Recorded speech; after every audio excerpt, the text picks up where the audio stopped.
Senator Dante Marcoleta. Salamat po, Mr. Chair. Sa DOE lang po.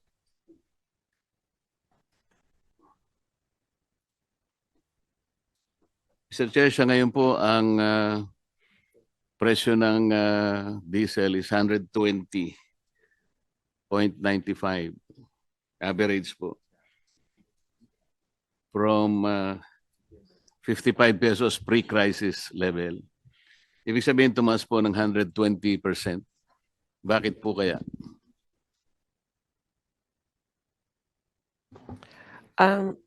Mr. Chair, the increase is basically because we are an importing country. We don't have any refinery. We don't have indigenous resources. Or very, very minute lang. And if Mr. Chair, if you allow me, our fuel, our pump price, more or less, ang fuel cost niyan is about more than half, mga 50+%. Tapos meron kang logistics, ang margin ng companies, pero our tax is about 25%, Mr. Chair. Hindi, alam po natin yun, ma'am. Ang tinatanong ko, bakit po 120% ang itinaas? Ano po ang explanation? Mr. Chair, the upward push is because of the cost, the price of fuel, Mr. Chair, and because there's a increase in price of fuel, and then there's uncertainty in the infrastructure of the oil industry internationally.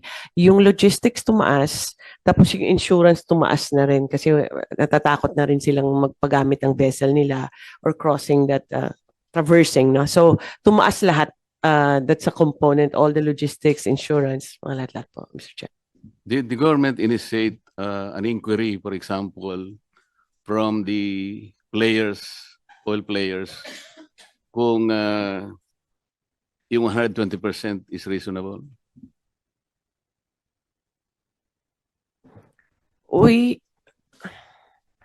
Mr. Chair, we have talked to the oil companies, and we constantly monitor their prices and also the international prices, and also all the trend on the logistics and insurance. Tumataas talaga, and it within range naman yung increase ng pump prices natin, Mr. Chair. Mr. Chair, ang ibig ko sabihin, nung sinabi po nila na talagang ganito ang itataas, 120%, did we take their statement as gospel truth right away?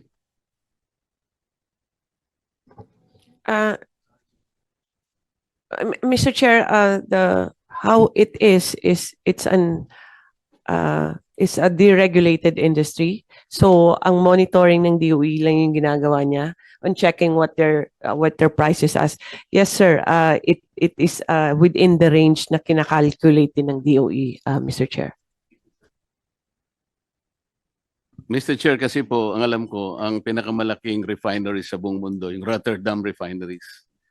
At meron po yan mga tangke na nakabalagbag sa Singapore. Marami po yan. Pati Petronas po, the second largest in the world. May mga tangke po siya sa Singapore. Nag-check po kasi ako, Mr. Chair.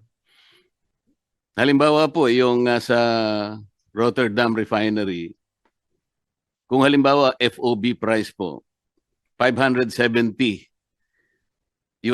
per metric ton. Ang isang metric ton po is 1,180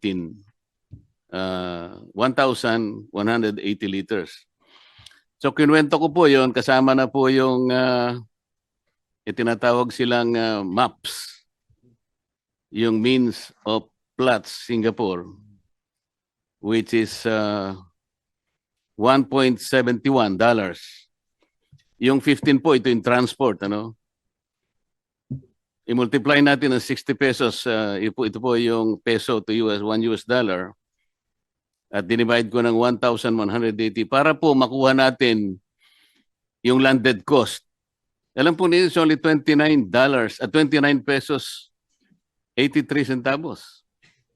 Kapag sinama po natin, kahit hindi natin alisin ang excise, VAT, may importation, distribution, storage, broker fees, SGS survey, 2% CME, ito po yung coconut methyl, at saka VAT differential, which is actually 15 pesos and 51 cents. 45 pesos lang po yun eh. So, ang sinasabi ko po, Mr. Chair, bakit hindi po tayo, kasi po narinig ko, sinasabi nyo kanina, nakipag-usap kayo sa South Korea, nakipag-usap kayo sa China, nakipag-usap kayo sa Japan. Bakit hindi po ang gawin ng PNOC, direkta po tayong pumunta, magitan ng vessel natin, magpakarga tayo sa Singapore. O hindi po dadaan yun ng Strait of Hormuz. Mr. Chair, yun po yung ginagawa ng PNOC. We are actually directly contacting possible suppliers in the US, South America, and North America.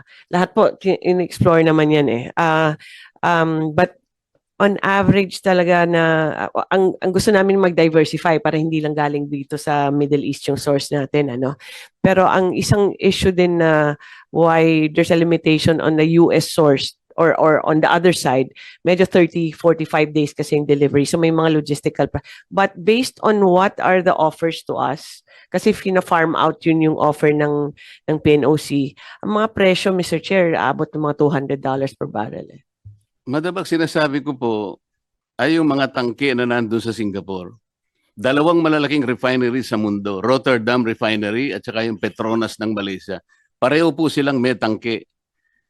Kapag ka po ang pinag-usapan natin, yung Petronas Malaysia Refinery, yun po CIF, hindi POB. Kaya $640 per metric ton. Alam po niyo yung kwenta ko ron, 32 pesos and 63 centavos. Isama natin po yung additional cost. Huwag na po nating ialisin ng excise, VAT, and so on and so forth. 15.51, ang magiging presyo, mahal lang ng konti, 48 pesos per liter. Bakit po sinasabi natin, kinakausap natin ng Amerika o sa Caribbean, kung ano man yung gusto nyo kausapin, South Korea, or ang sinasabi ko po, nasa Singapore po yung mga tangke. Pwede po nating i-dispatch ang diesel natin, diesel tank transaction lang po pinag-uusapan natin eh. Nakapagtanong po ako sa kaibigan sa mga industry sa Singapore, kaya ko po nakakuha itong ganitong mga data. Kaya po tinatanong ko sa inyo, paano po nangyari? Ang sabi ng Pangulo 2 weeks ago, meron po tayong about 50 to 60 days. 2 weeks lang po nangyari. Meron pa po tayong stock. Bakit sumipa po ng 120%? Yun po yung tinatanong ko. Nag-react po lahat ang ating mga sektor. Agriculture, transport, lahat na po. Kaya nga po yung 230 billion na sinasabi ng ng DBM, na gano'n na eh. Ang tinatanong ko lang po, bakit po tayo napunta sa 120% kagad? Bakit naging 110, 120 pesos ang average po ng liter ng diesel? At yung po namang gasolina, 62%. Bakit hindi po natin tinanong man lang, bakit po nagkaganon? Akala ko po ba tinitingnan natin? Ano po ba yung explanation dito? Mr. Chair, ang presyo talaga ng international nag-increase eh. And we will check the vessels na mini-mention ni Senator Marcoleta. But based on sa mga information na nakuha namin sa mga nag-o-offer sa PNOC and also from our oil companies, may malaking increase talaga both on diesel and gasoline at 101%. Tama ba to? Ang increase niya for the past 3 weeks, 101% and 182% for diesel. But we'll check for the other sources, Mr. Chair, kung baka iba yung arrangements nila, Mr. Chair. Sir, hindi ko po alam kung saan nila kinukuha yung gasolina. Baka pinag-uusapan po natin, ang gagaling ba lahat sa Persian Gulf? Hindi po yun ang usapan eh. Kahit na isara po yung Strait of Hormuz, ang pinag-uusapan is Persian Gulf. Sabi nga nila 20% ang apektado. Paano po yung Suez Canal? Bukas naman po yun. Pero wag na po natin pag-usapan yun. Ang sinasabi ko po ay yung mga tangke na nakapondo sa Singapore. Napakarami po niyan. Petronas Refinery at saka yung pong Rotterdam Refinery. Bakit wala mo pong makapag-explika sa DOE, bakit hindi po tayo doon dumiretso? Mr. Chair, ang Singapore kasi trading yan eh. And then those mga nakalutang lang ng mga barko dyan, yun po yung mga binibenta ng mga traders tsaka yung mga refineries po. So ganun po yung presyo pa rin na offer po sa amin ng mga traders. We've talked to several already international traders na dumadaan ng Singapore. And same pa rin yung presyo na binibigay sa amin. But we'll recheck, Mr. Chair. I am sorry, Mr. Chair, pero yung mga data nasa akin po eh. Kache-check ko lang po kagabi. Sa totoo lang. Kagabi po ay 495 pa nga po eh. Per metric ton. Idagdag po natin ang shipping na $15. At saka yung 1.71. Ito nga po yung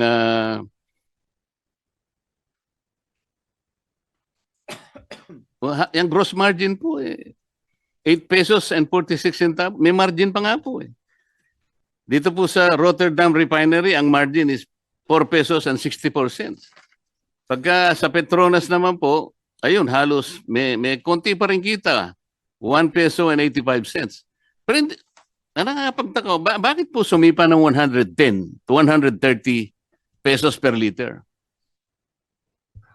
Bibigay ko po sa inyo yung data na nakuha ko. Nagtanong lang po ako sa mga kaibigan sa industry sa Singapore. Kabisado po nila ito eh. Bibigyan ko po kayo ng isang... ang tinatanong ko po, bakit nagsimula tayo na tinanggap natin kagad 110 pesos to 130 pesos lang po ngayon ng ang average nga 120 pesos na ang diesel, tinanggap na lang natin ang ganun. What happened? Wala po bang halimbawa, Secretary Balisacan, wala po ba tayong kakilala halimbawa mga industries sa Singapore? Nandun po lahat yung kanilang mga tangke. Pwede po nating makita, kahit kayo po, tanong ninyo kung magkano ngayon. Nahawak ko po yung mga data eh. 29 pesos and 83 cents. Rotterdam Refinery, tanks based in Singapore. Petronas, 32 pesos and 63 centavos. May kita pa po eh. Paano po nangyari biglang sumipa ng 110 from 55 pesos for example, naging 110. Kaya po nagkaroon po tayo ng crisis. Parang imagine po yung crisis. Ang tinatanong ko po sa DOE, meron po bang nagkaroon po ba tayo ng inquiry? Pinatawag po ba natin ang mga oil companies? Yes, Mr. Chair. Mr. Chair, we've been meeting with the oil company several times. Ang presyo, sinusundan yung maps. And then ang the rest, Mr. Chair, umi-increase yung logistics tsaka yung insurance. Pero yung premium po, Mr. Chair, for you to be able to purchase a supply, dati po mga $5 to $10 lang yan. Ngayon po mga $60 na. So umaakyat talaga lahat, Mr. Chair. Ang sinasabi po ninyo, Madam Secretary, Mr. Chair, ay yung pong panganib na dadaan po kayo sa Strait of Hormuz. Ang pupuntahan po natin Singapore, ang layo naman po sa Strait of Hormuz noon eh. Nagkakaintindihan po ba tayo? Yes, Mr. Chair. No, it's not a Strait of Hormuz na we are just getting products also from Singapore and all Southeast Asian countries, Mr. Chair.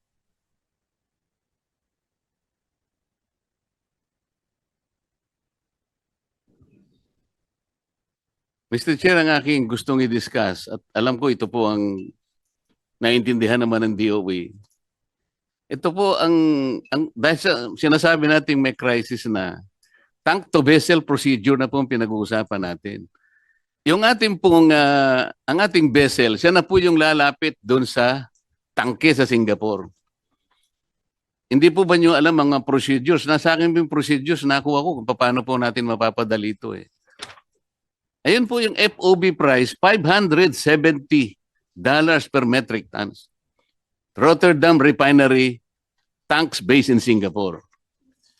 Yung Petronas naman po, 640 dahil hindi FOB yun, CIF. Eh, kukwentahin po natin lahat ang mga local add-on, kagaya po na sinasabi ninyo, 15 pesos, 51 centavos lang per liter yun. Kahit idagdag po ninyo yun, sa 55 pesos, may kita pa po eh. Kaya tinatanong ko po, paano po tayo napunta sa 110?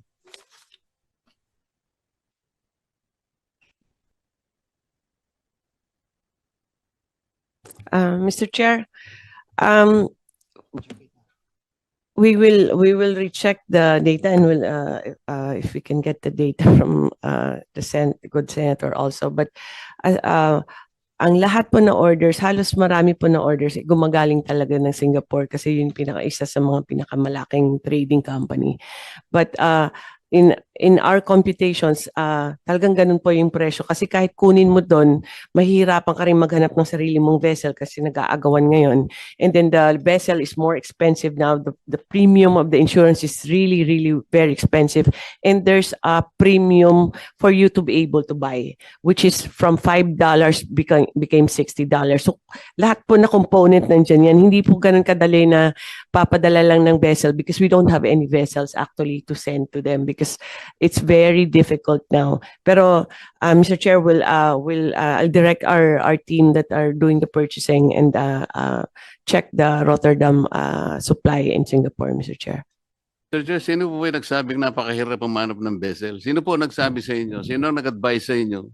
Napakahirap pumanap ng vessel para kumuha ng supply sa mga tangke sa Mr. Chair, marami kasi nagbebenta po sa PNOC na sa atin yung transport and that's the most difficult part that they've been trying to find, Mr. Chair. Yun po bang mga players natin, ganun din ang kanilang sinasabi sa inyo? I'm not talking about the PNOC. Sa atin po yun eh. Yes, Mr. Chair. They were the first ones actually that flagged this, Mr. Chair. Yung ating mga players, sinabi po nila na napakamahal po dun sa Singapore. Did you check? Did you check the FOB price in Singapore as we speak? Yes, Mr. Chair, we have been checking actually Singapore and all the other countries. Di nga po, nasa akin na po eh. FOB and CIF, both Petronas and Rotterdam refineries. Yes, Mr. Chair, we have checked also on that, Mr. Chair. So pareho po tayo ng presyo. No, Mr. Chair. Saan po nyo kinukuha yung presyo ninyo? Ito nga yung sinasabi ko, dapat po nagkaroon ng inquiry man lang.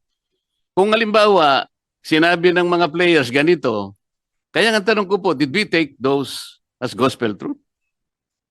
Paano po natin chinek? Mr. Chair, this is based on also on the maps as we have prescribed how the computations will be, and also, Mr. Chair, on the experience of PNOC in... Secretary, ang maps po is only $1.71. Sinasabi ko na po ito eh. Kanina po yung presentation kanina, yung Dubai plots. Hindi po relevant yun because we are not getting something sa Dubai. Ang sinasabi ko, Singapore lang. I'm trying to direct the conversation to Singapore. Nandun po yung mga tangke ng dalawang refineries. Pwede po ninyong check-in ngayon. Yung sinasabi, kung totoo yung sinasabi ko, hindi. Anyway, Mr. Chair, I don't want to belabor this. Alam ko, makukuha nyo naman.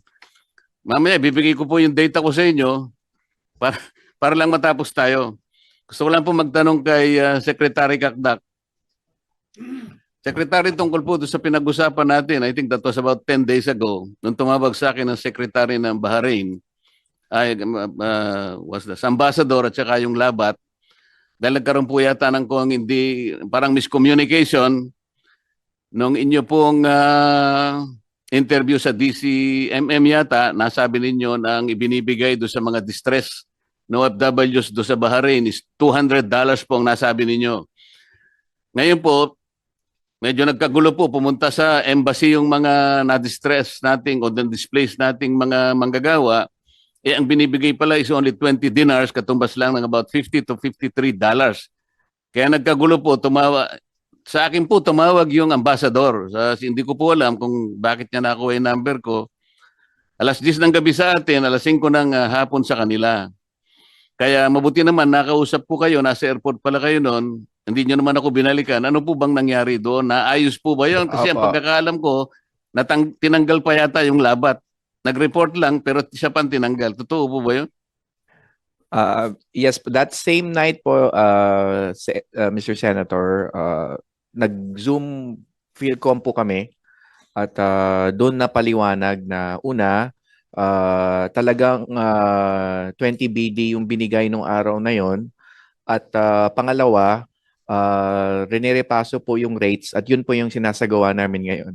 Babalikan po namin sila, Sen, kasi ang intention namin ay taasan, higitan pa sa 20 BD at yun po ang sinasagawa natin ngayon.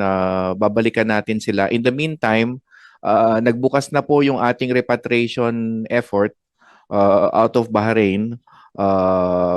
Around 200 po ang naitawid sa Causeway at patuloy lang po yung repatriation effort natin na Mr. Senator. Yun pong na-recall is yung administrative staff na nasangkot po sa isang viral video kung saan ay naging highly disrespectful po siya sa ilang OFW leaders who were outside the embassy premises. Kaya sa ngayon po, we are subjecting him to an investigation. He is back home. Senator Hindi po yung labor Marcoleta, attaché, Mr. your time is up, but you can have one or few more questions. Secretary, kasi kaya lang naman sila parang kinabahan dahil papunta lahat ang mga tao doon at yun ang gusto nilang mapigil dahil ang pagkakaalam nila, dahil yung sinabi po nyo sa DCMM yata o DCME, $200 per person at 1,200 na ang nabigyan nyo nung araw na yon. Kaya po, nakiusap sila na sana magkaroon kayo ng clarification. Wala silang matawagan sa opisina nyo. Bigla na lang ako po yung natawagan. Hindi ko nga alam paano lang ako yung number. Ayos po ba yun? Kasi ang alam nila 20 dinars lang pero $200 po kasi ang sinabi nyo. Kaya nagkagulo po sila. Yun po yung tinatanong nila. At hindi nyo naman ako binalikan kung naayos yun. Kasi parang nangangamba po sila sa araw na yun. Baka daw po guluhin sila ng mga distress workers. Sen, pasensya na po. Hindi ko kayo nabalikan. But rest assured, right after your call, nagpa-convene po ako ng virtual Filipino community at ako'y humingi ng paumanhin at naipaliwanag ko po na nagkamali po ako nung sinabi kong 1,200 US dollar. Yung $200 para ho doon yun sa umuwi. So yung 200 for instance na tinawid sa Causeway, $200 po ang natanggap nun. Pero bagamat ganon, Sen, Mr. Senator, pinag-aaralan ho namin ang figures at ang direksyon po ng aming isasagawa is mas mataas sa 20 BD. Ibig sabihin, babalikan po namin yung mga nabigyan ng 20 BD para dagdag yung anumang level yung nakita naming sapat. At rest assured, Mr. Senator, naayos po natin on the same day in terms of pagpapaliwanag at paghingi ng paumanhin, naayos po natin sa mga Filipino community leaders on the same day na tumawag kayo. Pasensya na po, hindi ko lang na kayo nabalikan. Pero right after your call, I immediately asked the Labat to convene a virtual Filipino community meeting. Mga 8 p.m. Filipino time po yun nung nagkaroon kami ng virtual Salamat, meeting. Secretary. Isa na lang, boss, kung pwede. Pwede po. Yun po kasing sinabi nyo, Chairman, kanina, yung pagka ganitong namumuo ang krisis, kung talagang ang may krisis, Secretary Yusek Tubimpi, kung talaga nga, dapat talaga yung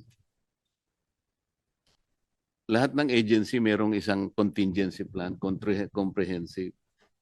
Tama naman po yun. Di ba, Secretary Balisacan, dapat kayo po yung nanguna nun. Kasi kayo naman ang planning talaga eh. Yung centralized approach po, para sa ganun, hindi nangangapa ang bawat isa. Okay lang naman pong mag-report na bawat isang mga ahensya, mga secretaries natin. Pero mas maganda po kung halimbawa, bago sila mag-report, nagkaintindihan na sapagkat meron kayong well-functioning, integrated, and comprehensive approach. Kasi crisis na po ito eh. Mabuti na nga, kahit papano nakita natin ang mga